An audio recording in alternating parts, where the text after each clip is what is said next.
En fait, ce système, moi, je n'en fais pas partie. Je n'en ai jamais fait partie.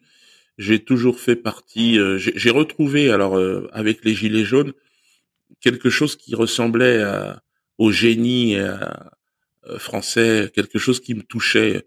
Mais autrement, être dans le système politico-médiatique, star system, tout ça, je n'en ai jamais fait partie.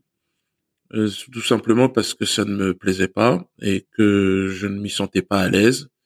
J'ai eu la chance par rapport à certains qui cherchent à y rentrer par l'intermédiaire de Ellie, puisque j'ai commencé en duo avec Ellie Semoun. Ben, je suis rentré un petit peu dans cet univers-là, mais ça ne m'a pas du tout plu. Euh, le rapport entre les personnes, l'état d'esprit, le rire. Moi, je ne voulais pas que mon rire euh, soit soit ce rire que qu'on me proposait, quoi. Donc je voulais rire d'autre chose. Alors c'est pour ça que après il y a ce sketch chez Foziel. Oui, mais c'était une étape, mais c'était déjà bien avant, si vous voulez, que ça a été le moment où effectivement j'ai touché au sujet du sionisme et de la colonisation, notamment de territoires comme en Cisjordanie.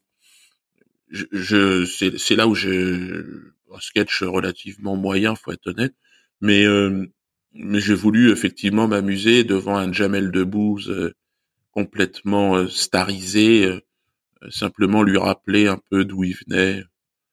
Et alors lui est marocain, mais il vient quand même d'un peuple qui soutient de manière inconditionnelle le peuple palestinien.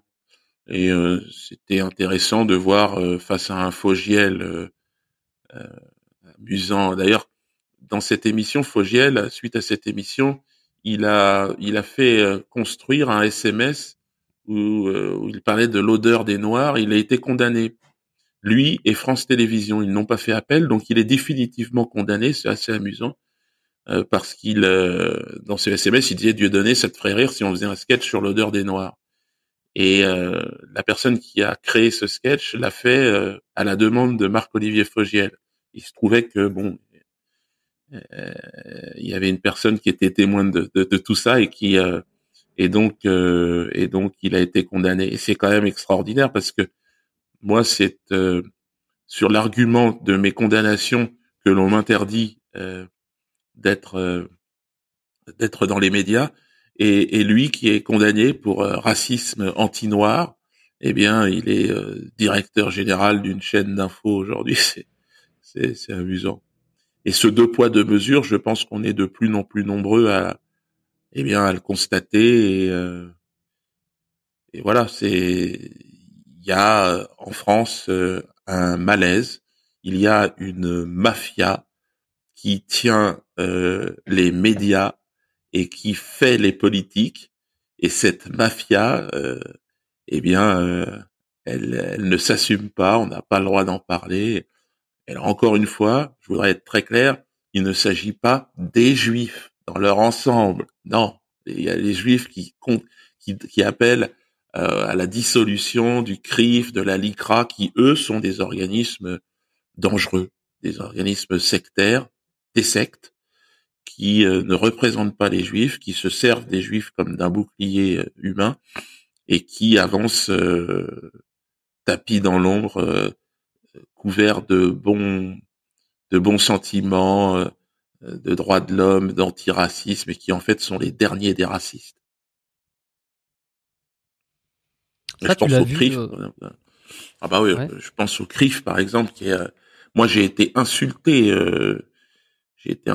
par ces gens-là, menacé de mort. Euh, et donc je sais à quel point ils sont dangereux et je sais à quel point la France, malheureusement, est entre les mains, on va dire, de cette mafia au niveau institutionnel. C'est terrible. Pas le peuple, bien sûr, pas le peuple. Mais aujourd'hui, si on veut faire de la politique, il faut être soutenu par des médias. Et donc ces médias appartiennent à une mafia qui ne, encore une fois, n'a rien à voir avec les Juifs qui, et pourtant, le CRIF se prétend être le représentant des institutions juives de France, ce qui est un scandale. Je suis plus juif que ces gens-là. Alors, j'ai absolument rien de juif, hein, je vous le dis tout de suite. Mais je suis plus juif dans la mesure où je suis extérieur totalement à, à cette haine et je pense qu'il y a beaucoup de juifs qui n'ont rien à voir avec cette fabrique de haine anti-juive. C'est hallucinant, quoi. Il y a le chantage à l'antisémitisme est devenu on le voit aujourd'hui avec ce qui se passe avec LFI. Pourtant, j'ai rien à voir avec ce mouvement. Ils me crachent à la gueule depuis des années et ils me traitaient d'antisémite. Et maintenant, c'est eux qui sont devenus l'organisation antisémite de France, simplement parce que ils ont eu une position modérée, pour ne pas dire objective, sur le conflit israélo-palestinien. Hmm. Bon, quand tu reçois tes premières menaces de mort, ou en tout cas tes premières menaces, tu te souviens quand c'était? Comment t'as des exemples? C'est quoi de recevoir des messages de Ben menaces, moi des menaces de mort? j'en ai eu de dans tous les sens des menaces. Au départ, en 97, bon, je n'avais pas vraiment de conscience politique, si ce n'est la liberté d'expression et le combat contre l'antiracisme. Donc j'étais plutôt étiqueté de gauche et même si enfin, plutôt écolo d'ailleurs parce que j'étais plutôt attiré déjà par la nature et la forêt africaine et donc je m'entendais bien avec les écolos. Et puis j'étais dans une région à Dreux où il y avait le Front National.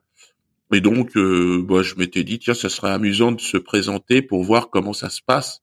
Je n'avais absolument aucune intention de devenir député ou quoi que ce soit. J'avais une carrière entière, c'était en 97, d'humoriste à mettre en place. Et puis voilà, j'ai rencontré là des gens, un univers extraordinaire de la politique, avec des gens sincères parfois, des gens qui avaient plein d'idées, plein de bonne volonté. Puis avec le temps, ce que je peux vous dire, c'est que la plupart des gens que j'ai rencontrés, des jeunes gens, sont tous devenus des carriéristes, des gens qui ont tout de suite sont montés dans l'échelle sociale avec des salaires de conseillers municipaux, de députés. Alors là, c'est carrément des fortunes, sénateurs. Je me suis aperçu que c'était un univers où, encore une fois, c'était l'âpreté au gain et au statut social qui était prédominant. Et donc, moi, pour gagner de l'argent, je préférais continuer à faire le métier Faire de du l'humour. spectacle. Ouais. Ouais. Ouais, Je mais sais tu plus quelle penses était que... la question. Non, non, mais je me souviens plus non plus, mais il y en a d'autres qui me viennent. Tu penses que... Mais tout le monde dit de toute façon c'est la nature humaine qui est comme ça. Le pouvoir. Ouais, c'est ça. Le Alors, pouvoir, la puissance, le statut. ouais, Qu'est-ce que ouais, tu veux lutter contre ça? ouais. C'est Claude Nougaro qui fait partie des rares artistes que j'ai pu côtoyer et qui était un peu mon maître des mots. Euh, il- Dans son dernier album, il disait tant qu'il y aura des hommes, il y aura des tanks. Qu'il y aura des hommes, il y aura des tanks. Qu'il y aura des hommes. Et c'est tout le texte. C'est tant qu'il y aura des hommes, il y aura des tanks. Qu'il y aura des hommes. Et c'est et plus j'avance et plus je me dis effectivement, est-ce que la nature humaine n'est pas n'est pas faite pour ne va pas dans une seule direction, c'est l'autodestruction, c'est possible. Et en même temps, il y a des paroles comme celles de Jésus, comme celles de plein de prophètes de par le monde. Moi, j'ai grandi dans cette tradition, mais quand je discute avec un musulman, avec un bouddhiste, avec toutes les religions en général, il y a une parole très inspirée qui est là pour montrer qu'il y a une autre dimension dans l'être humain. Mais pour l'instant, nous n'y sommes pas parvenus à faire en sorte que cette dimension soit devenue une règle de vie, quoi.